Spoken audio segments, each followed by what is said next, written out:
All right, here we go, heading right into your Friday afternoon now. Hopefully your Friday morning went well. Of course, we're heading into the weekend. It's always a good thing when you are heading into the weekend. But I tell you what, I'm still tracking this remarkable weather pattern that's now shaping up for the end of the weekend into early next week. These are important details that I want you to know. And again, especially if you live over in our eastern counties where it's a little more terrainy, I definitely want you to stay plugged into the weather. Of course, we've been so dry, so hot, there's been nothing really going on, but all of that does end Sunday evening, Sunday night, and we do have the potential for some heavy rain to set up. And again, the way it looks right now, it could just be a good old-fashioned soaker, which would be great, or it may be too much rain and it becomes a little more concerning. So I really want you to stay plugged in to the weather as we go through the weekend with the very latest. I've been looking over the latest weather charts all morning. I'm going to catch you up with the very latest details now. Now, the one other thing I can tell you, after the 80s yesterday that of course we all enjoyed, we are back to typical August heat today, right around 94. That's going to be my daytime high. I think here in the Metroplex we essentially remain dry. A few widely scattered showers, not impossible, down in our southern counties as we go through the afternoon. I'll show you that coming up. Otherwise, this is where we started the morning. This is also worth showing as well. Take a look out there in our western counties, Graham, Breckenridge. Those folks started the day in the mid 60s. Refreshingly, you could almost say cool.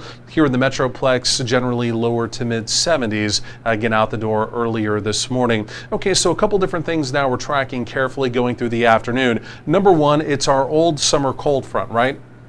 You can still see it. It's essentially melting and washing out down in our southern counties. That's why there's an opportunity of a couple rogue showers or thunderstorms through the afternoon down there. Again, it's only about a 20% probability, but this is what I'm really tracking out here to the west. This is our next storm system. It's really taking shape out here. And again, where you're seeing all of the greens and all of the aqua showing up, those are flood, flash flood watches, flood, flash flood warnings. And again, it just shows the strength of this system. It's now beginning to really ingest a lot of Pacific tropical moisture, and so it's going to be laden with Pacific tropical moisture as it does move into North Texas late Sunday into Monday. But that's only weather piece of the puzzle number one. You also have to look off to the north, and you can see our next summer cold front also taking shape as well. In fact, if you look carefully, you can see from the Kansas prairies all the way back up through parts of the Corn Belt. There it is right there. In fact, it'll be responsible for severe weather later today from essentially the Omaha area all the way back down through Kansas City, all the way down through Wichita, Kansas again later today. But that'll be inbound for the weekend. And as that sets up shop, essentially stalling directly across North Texas, along with our Pacific storm system moving in, also watching a little fetch of Gulf of Mexico tropical moisture coming up as well. I tell you what, it's almost hard to believe. Gulf of Mexico moisture, Pacific moisture, and a boundary stalled essentially directly across North Texas. Yeah, all of that's going to get the opportunity of rain, and again, heavy rain to go. So there's that opportunity of a few scattered showers down in our southern counties this afternoon. Really not too big of a deal. We're essentially dry for Friday evening plans, Friday late night plans, by the way. And then as we go through tomorrow, Saturday, a few splash and dash showers are possible tomorrow. It's only about a 20% opportunity. And then as we get into Sunday, you'll notice the cloud cover begin to thicken up. It'll become much more humid as we go through the day. And a few widely scattered showers even through Sunday afternoon can't be ruled out. But it's mainly Sunday night. Take a look at this here. And into Monday that we're really watching. Look at that opportunity. Again, how the rain just really doesn't move, just kind of sits over the same area. Again, we're talking about for multiple hours here, Sunday night, Monday, even into parts of Tuesday. We'll taper things off Wednesday into Thursday. But again, this is a multi-day, multi-wave rain event. And again, rainfall projections here, not a lot of change with this as we went through the overnight.